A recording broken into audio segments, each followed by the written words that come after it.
Sige, pray muna tayo ha. Let's pray.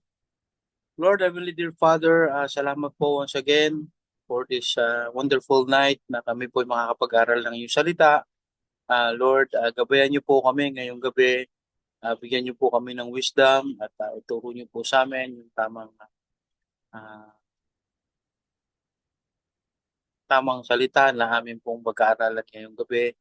And Lord, kayo po ang gumabay sa amin at kayo lamang po ang aming maitaas. Muli, dear Lord, salamat po for this opportunity na kami po ay magkasama-sama through online sa aming pong Bible study at kayo po mag-glorify sa aming pag-uusap, Panginoon. Muli, dear Lord, maraming pong salamat. In Jesus' name we pray. Amen.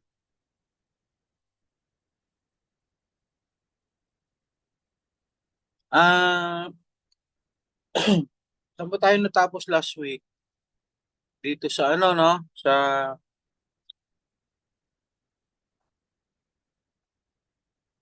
tanda nyo? Saan tayo natapos?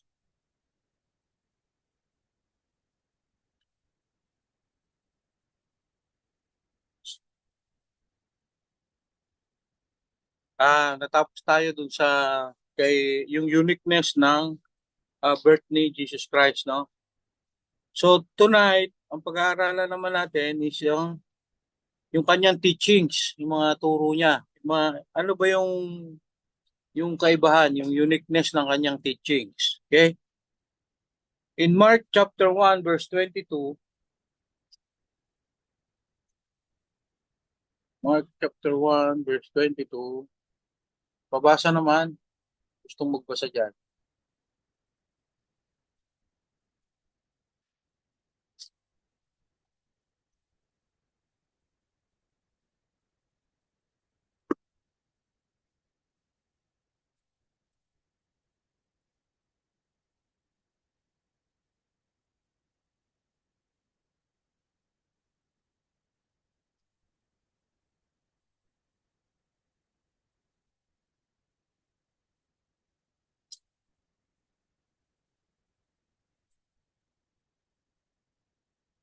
Maricon,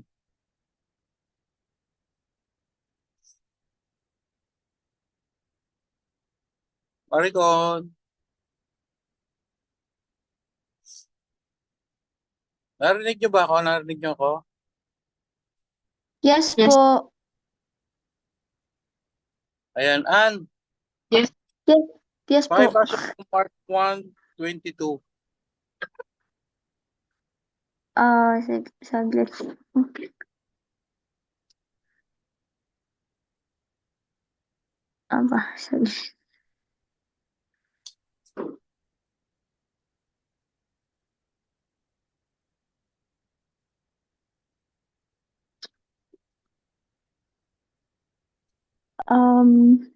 Mark 1:22.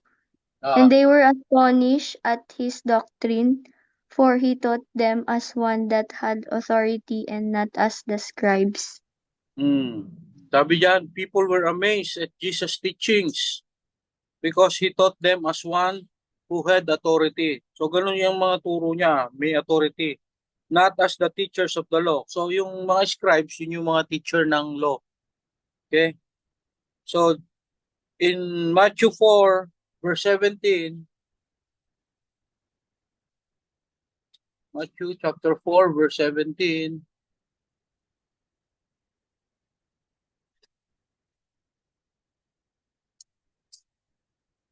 sabi dito, from that time Jesus began to preach and to say, repent for the kingdom of heaven is at hand. Okay? Sabi niya,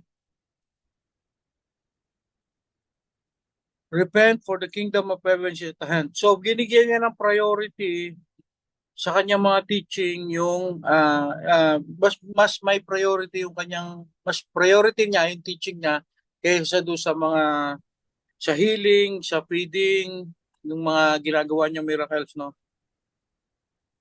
So si Jesus Christ, so ito yung uniqueness ng teaching ni Jesus Christ. So he came he came to this world to establish God's kingdom and God's rule in the lives of individuals, families, communities, and the world. So Jesus Christ entered into the world that is under Satan's rule. Okay, breaking his bondage over people's life and showing them the way to freedom. So yung repentance na sinasabi niya, it is the first step in turning to God. Okay, napag-aralan na natin yung previous natin yung repentance, no? So Jesus made revolutionary statements about everyday things. He made people think. He said things that would change relationship and society. Ito yung mga ilang example ng kanyang mga teaching. Sa Matthew, i-note down nyo Matthew chapter 5, verses 21 to 22. Matthew chapter 5, verse 21 to 22. Ye have heard that it was said by them old time, Thou shalt not kill, and whosoever shall kill shall be in danger of the judgment. But I unto you that whosoever is angry with his brother without a cause shall be in danger of the judgment.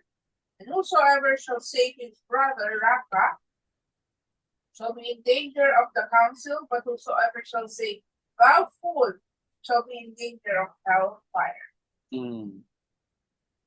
Sabi niya, tingnan niyo yung kaibahan ng kanyang you fool will be in danger of hellfire. So, pa? He equated lust with adultery. So, doon sa una natin binasang yun, sa Matthew 5, 21, 22, he equated anger with murder. Okay? And then nga, dito sa Matthew 5:28, just go down a little bit, sabi diyan, but I say unto you, that whosoever looketh on a woman to lust after her hath committed adultery with her already in his heart. So, he equated lust with adultery. Okay, naglalas pa lang yung lalaki sa babae, sinasabi niya, adultery na yun. So, and then, in Matthew 5:10, diyan pa rin sa Matthew 5, verse 39 to 43, i-note down nyo 39 to 43, sabi dito, but I say unto you that ye resist not evil, but whosoever shall smite thee on thy right cheek, turn to him the other also. So pag inano ka daw sinampal ka raw sa kanang pisngi, bigay mo pa yung kaliwa. So, and if any man will sue thee at the law and take away thy coat, let him have thy cloak also. So pag kinuha yung coat mo, bigay mo pa yung cloak mo. And then 41, and whosoever shall compel thee to go a mile, go with him twain. So, doblehin mo pa raw yung Then give to him that asketh thee, and from him that would borrow thee, turn not thou away. Okay? So, yung mga natural pattern ng behavior ng tao, in-overturn niya. Then, in Matthew 23, verse 11,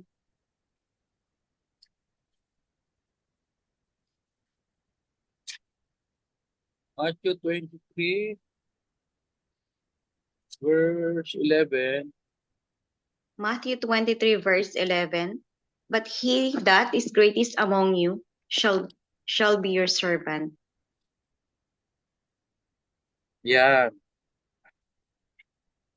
So, whosoever is greatest among you should, sabi? But he that is greatest among you shall be your servant. So, Jesus' teachings uphold kingdom values, which include purity at heart, love, and thoughtfulness in relationships. Okay? Ngayon, yun yung mga teaching niya, no? Ito mga example lang. Binigay ko lang yung mga examples ng mga teaching niya, which is unique, kakaiba kaysa doon sa turo ng mga scribes nung time na yon. Okay? Then ngayon, ang sunod nating titingnan ay yung uniqueness of what Jesus Christ did. Sa most part of ng buhay ni Jesus Christ, he lived like any other person with his family in his own hometown. But at the age of 30, he left his home and did some unusual things. In Matthew chapter 4, and Acts 10, verse 38,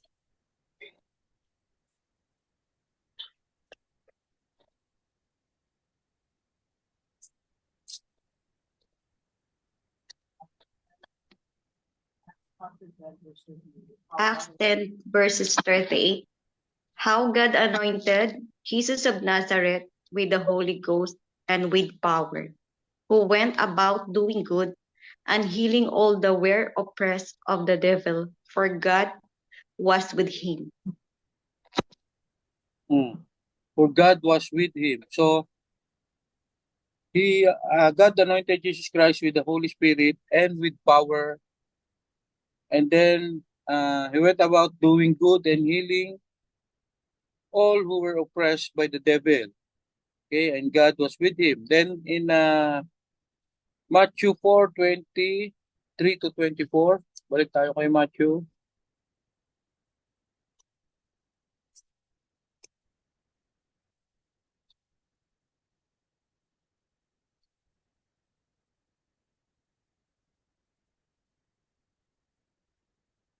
Matthew chapter 4:23 to 24. And Jesus went about all Galilee, teaching in their synagogues and preaching the gospel of the kingdom, and healing all manner of sickness and all manner of disease among the people. With his fame went throughout all Syria, and they brought unto him all sick people, and were taken with divers diseases and torments, and whose which were possessed with devils, and those which are lunatic, and those that had palsy, and he healed him. Okay? So ito yung mga ginagawa ni Jesus Christ. He is healing. Gumagawa siya ng mga so dinala sa kanya yung mga napoposes, yung mga lunatics, yung mga paralyzed, mga may epilepsy. So yung fame niya is kumalat na sa buong Syria at sumikat siya ng gusto dahil sa kanyang mga ginagawa. Okay? Now, hindi lang yung mga marami pa siyang mga miracles na ginagawa, no? The miracles of Jesus Christ prove that his word are true and that he is God. Okay? From these miracles, we see Jesus' compassionate heart, his authority to forgive sins, his authority over the elements of nature, demons, and all kinds of sicknesses. We can also see his authority over death since he raised people from the dead. He did what no one had ever done before. Okay, some of the miracles of Jesus Christ, note down nyo na lang ha. Luke chapter 5, verse 1 to 11. Ito yung Jesus told his friends, a group of fishermen who had not caught a single fish all night, to put down their nets. They did it and caught so many fish that their nets began ripping apart. So napupunit na yung mga fishing net nila. Okay, so note down nyo na lang kasi mahaba yung passage. Luke 5, 1 to 11 yon. And then, in John chapter 2, verse 1 to 11 din, ito yung wedding in Cana that Jesus Christ changed water into wine. Okay? And then Mark chapter 1, verse 40 to 45, Jesus healed a leper. Nanonote nyo? Tapos ano pa? Ito, Mark chapter 5, verse 35 to 43. So pag sa nyo, pwede nyo basahin sa free time nyo itong mga miracles niya. Mark chapter 5, 35 to 43.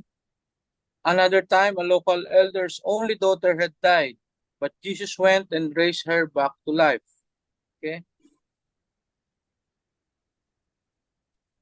And then in chapter 5 uli ng Mark, from verse 1 to 20, Dito naman, he drove demons out of a man who had been possessed for a long time and restored him to his normal senses.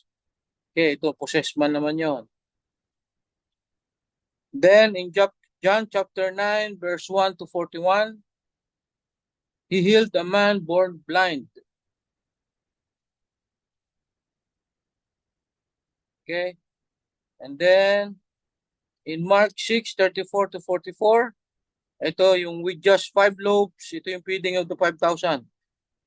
With just 5 loaves and 2 fish, he fed thousands of people till they were full, and later the disciples even gathered 12 baskets full of leftovers. Okay?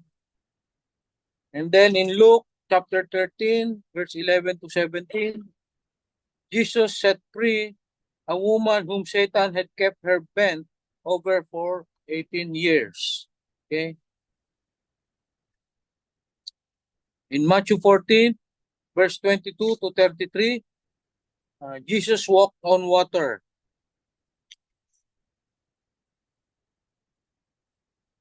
Matthew 8, 23 to 27, he stilled the raging stormy waters of the Sea of Galilee with just one word.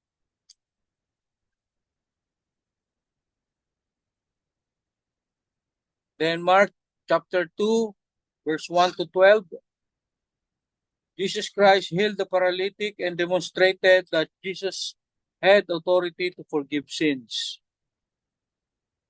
Ano, gusto niyo pa? O, sige, meron pa. And then in Luke chapter 7, verse 2 hanggang verse 10, Jesus Christ healed the centurion's servant. It was a long distance healing. Just proclaiming his word of healing. Ano lang siya pero malayo na nagamot yung bata. Okay? And then in Mark chapter 7, verse 31, 37, a deaf and mute person was healed by Jesus Christ. Oh, meron pa. Madami pa. John chapter 11, verse 1 to 44. 3 days after his death, Jesus brought Lazarus back to life.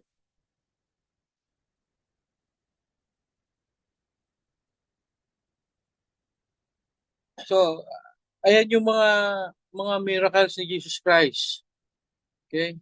And then in Luke chapter 9, verse 1 to 10, he made friends with people like tax collectors. Nung time na yun, yung mga tax collectors is hated by the Jew. And masasamang tao daw sila. Ganun. And then in John 4, chapter 4, verse 42, he made friends with prostitutes. Those who were, itong mga taong ito, those who were treated badly by people who thought of themselves as being good. Sila yung mga taong yan. Now, the lives of these bad people were changed. They lived with dignity and purpose for their lives. Jesus Christ condemned the religious leaders of those days for their hypocrisy, and he exposed illegal business practices in the local religious meeting places. Okay, itong sinasabi dito, yung nung nagalit siya dun sa synagogue sa temple, na ang dami mga nagtitinda. Tinumba niya yung mga tables doon. Alam niyo yung kwento?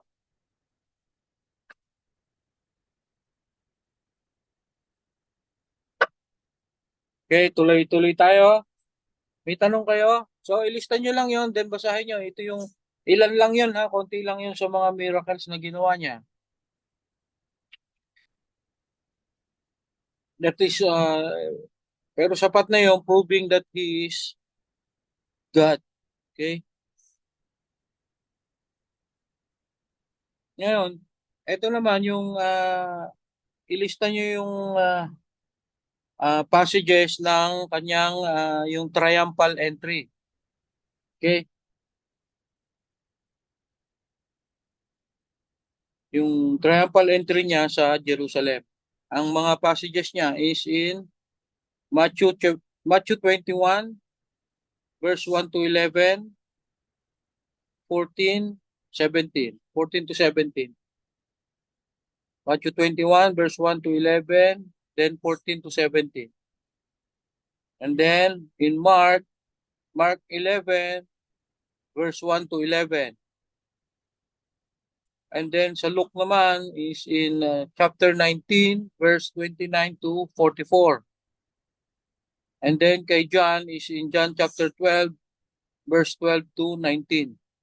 So yun yung passages ng kanyang triumphal entry. So yung triumphal entry, it is his entry to Jerusalem. This is also his final journey to the cross. The people of Jerusalem saw Jesus as an earthly king who would defeat the oppressive Roman Empire. So, yun lang, yun ang matagal na nilang hinihintay. Yung isang Messiah, isang king, na ang iniisip nila is darating na yung strong, mayaman, politiko, ganyan na, yun yung alis dun sa Roman Empire. So yun ang ine-expect. Hanggang ngayon, nag-expect pa rin sila ang mga Jew ng Messiah na yung may power, na ang power niya is to become a king, na siya yung magpapaalis dito nga sa Roman Empire that time. But iba yung dumating na Jesus Christ. Si Jesus Christ came not as a political conqueror, but as the Messiah King, Savior of souls, and giver of eternal life. Okay? He came to defeat the power of sin and death. And then yung triumphal entry niya, nakasakay siya sa donkey. Dito, pina-illustrate ni Jesus Christ the kind of Messiah he was. Sakay siya sa donkey. Not a political hero, but a gentle, humble servant. Makikita niyo yan sa Old Testament, in Zechariah chapter 9, verse 9.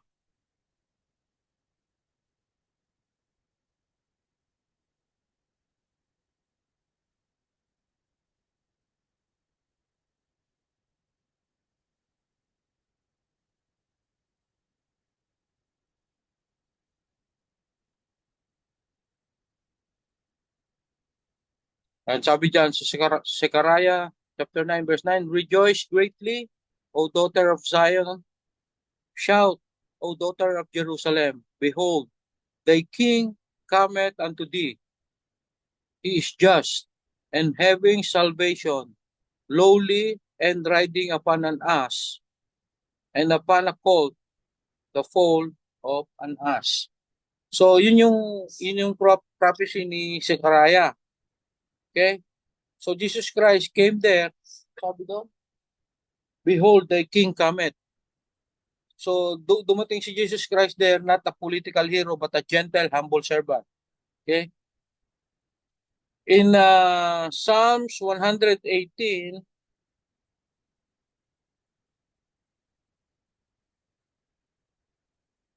Psalms 118, verse 25 to 26, sabi dyan, Save now, I beseech thee, O Lord. O Lord, I beseech thee, send now prosperity. 26, Blessed be he that cometh in the name of the Lord.